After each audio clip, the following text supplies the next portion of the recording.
মাঝে মাঝে নিজেকে অনেক স্বার্থপর হতে হয়। আমাদের বিবাহিত জীবনের 10 বছর, আর এই 10 বছরে আমাদের কোনো সন্তান নেই, মানে নিঃসন্তান। এটা নিয়ে আমার মধ্যে কখনো আক্ষেপ তৈরি হয়নি। সমস্যাটা আসলে আমার না, আমার স্বামীর।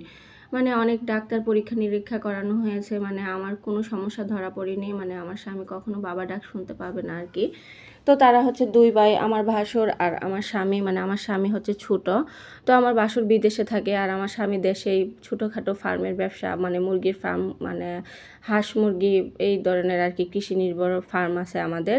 আর এদিকে আমার ভাসুরের বউর 2 ছেলে 1 মেয়ে। তো তাদের পড়াশোনার সুবাদে আমার, যেহেতু ওনার হাজব্যান্ড বিদেশে থাকে, উনি শহরে থাকে, তো হুট করে আমাদের পরিবারে একটা ঝড় নেমে আসে। ঝড় নেমে আসে বলতে আমার ভাসুর রোড অ্যাক্সিডেন্টে মানে ওখানে মারা যায়। তো যেহেতু একমাত্র উপার্জনকারী ছিল আমার ভাসুর, আর ওইদিকে এদেরকে শহরে রেখে ওখানে পড়ানো সম্ভব না, তো উনি গ্রামে চলে আসে।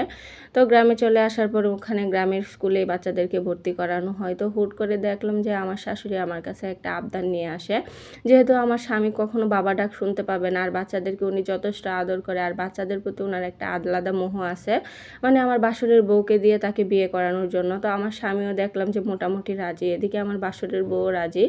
তো আমি কিছু হ্যাঁ না কিছু বলি নাই। তো হুট করে তাদের বিয়েও হয়ে যায়, মানে এর পরবর্তীতে আমার কাছে অনুমতি নেওয়ারও প্রয়োজন মনে করে নাই।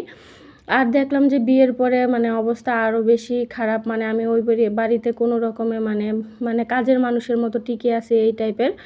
তো আমার স্বামী এর মাঝে একবার বলছিল, তুমি চাইলে থাকতে পারো, না চাইলে চলে যেতে পারো এই টাইপের। তো আমি অনেকটা কষ্ট নিয়ে আমি আমার বাবার বাড়ি চলে আসি। এখন আমি আমার বাবার বাড়িতেই আছি, জানি না আমি সামনে যাব কি না। ওইদিকে আমার স্বামী ওইভাবে এর পরবর্তীতে চলে আসার পরে আর ওই রকম খোঁজখবর নেওয়ার প্রয়োজন মনে করে নাই। আমার শাশুড়িও, উনি আমাকে মানে ওইভাবে কখনো আর ফোর্স করে নাই বা আর ফোন দেয় নাই। এইদিকে আমার বাবার বাড়িতে আমার ভাইরা সবাই যে যার মতো সংসার নিয়ে ব্যস্ত। আমার বাবা নেই, মা আছে, মা ভাইদের কাছেই থাকে, মানে তাদের কাছে মনে হচ্ছে যে আমি একটা উটকো বোঝা। আর এদিকে আমার বোনেরাও যে যার মতো সংসার নিয়ে ব্যস্ত। এখন আমি সামনে কি করব না করব আমার মাথায় কিছুই কাজ করতেছে না, বা আমি সামনে কই যাব, মানে আমি মানে কি ধরনের পরীক্ষায় ফেললাম এটাও আমি জানি না। তো এই আসলে ঘটনাটা মেয়েদের ভাগ্য আসলে আর ছেলেদের মন বোঝা আমারই অনেক এক কঠিন। পরিচিত যখন ওই আপুর। ভাইয়াটার তো সমস্যা আপুটা ধরা এখনো পড়ছে, আপু বাবার কিন্তু বাড়িতেই চাইলে আছে। চলে আসতে পারতো। ওনার কাছে কিন্তু অপশন ছিল, ওনার তখন বয়স কম ছিল, বাবা বেঁচে ছিল, বা পারিবারিকও একটা অবস্থা ছিল, কিন্তু এখন কিন্তু ওই অবস্থাতে নাই। তো যাই হোক, আপুর জন্য মানে একটা দোয়া থাকলো, আপু যাতে খুব তাড়াতাড়ি এটা রিকভার করতে পারে। তো এই আপুটার জন্য আপনারা সবাই দোয়া করবেন, আর আমার জন্য সবাই দোয়া করবেন। আপনারা সবাই ভালো থাকবেন। আল্লাহ হাফেজ।